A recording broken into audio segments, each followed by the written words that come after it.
Di akhirat kelak, ahli solat akan membawa pahala solatnya, ahli puasa akan membawa pahala puasanya, ulama dan ahli ilmu akan membawa pahala ilmunya, ahli Al-Quran akan membawa pahala tilawahnya, sementara ahli sedekah akan membawa semua pahala ahli solat, ahli puasa, ahli ilmu dan ahli Al-Quran.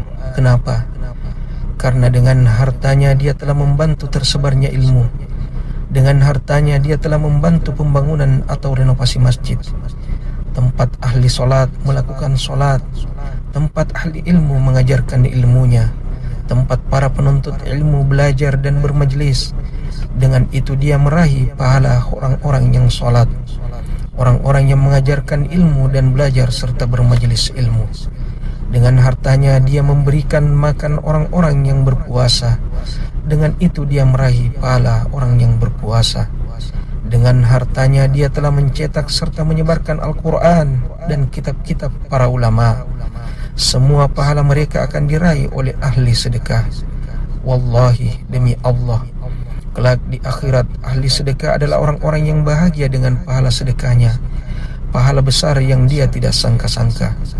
Allah Azza wa Jalla berfirman, "Mathalul ladzina yunfiquna amwalahum fi sabilillah kamathali habbah anbatat sab'a sanabila fi kulli sumbulatin mi'atu habbah wallahu yudha'ifu liman yasha' wallahu wasi'un alim." Perumpamaan sedekah yang dikeluarkan oleh orang-orang yang menafkahkan hartanya di jalan Allah adalah serupa dengan sebutir benih yang menumbuhkan 7 bulir. Pada tiap-tiap bulir 100 biji. Allah melipat gandakan ganjaran bagi siapa yang dia kehendaki. Dan Allah maha luas karunia-Nya lagi maha mengetahui. Al-Quran Surah Al-Baqarah ayat 261. Betapa besar pahala bagi mereka yang berinfak di jalan Allah Azza wa Jalla. Allah melipat gandakan ganjaran bagi siapa yang dia kehendaki. Sungguh Allah maha luas karunia-Nya lagi maha mengetahui. Rasulullah sallallahu alaihi wasallam bersabda, "Man tasaddaqa bi'adli tamaratin min qasbin tayyibin wa la yaqbalu Allahu illa at-tayyibah wa inna Allah yataqabbaluha bi yaminihi thumma yurabbiha li sahibiha kama yurabbi ahadukum faluwah hatta takuna mithlal jabal."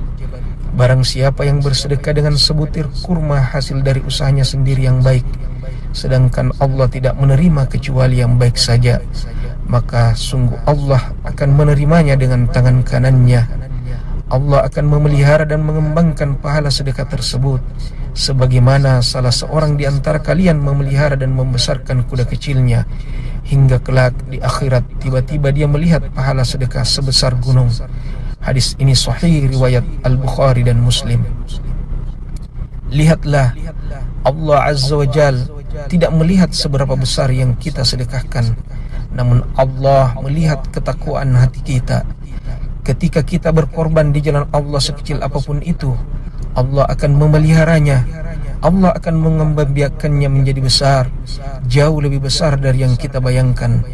Untuk itu, berinfaklah, berikanlah sedekah dari harta kita untuk membantu saudara-saudara kita, membantu orang-orang yang berjuang di jalan Allah Azza wa Jal, membantu guru-guru kita yang berjuang menyelamatkan akidah dan mencerdaskan umat, membantu mereka para tenaga medis di tengah wabah ini, membantu mereka para relawan sosial yang berada di garis depan dan rela meninggalkan keluarga yang mereka cintai, yang bahkan mempertaruhkan kesehatan dan jiwa mereka untuk menolong sesama. Saudaraku, ambillah bagian, jangan pernah ketinggalan, jangan pernah menyesal ketika orang-orang bahagia dengan pahala sedekahnya, sementara kita hanya meratap penuh sesal. Na'udzubillah min dzalik.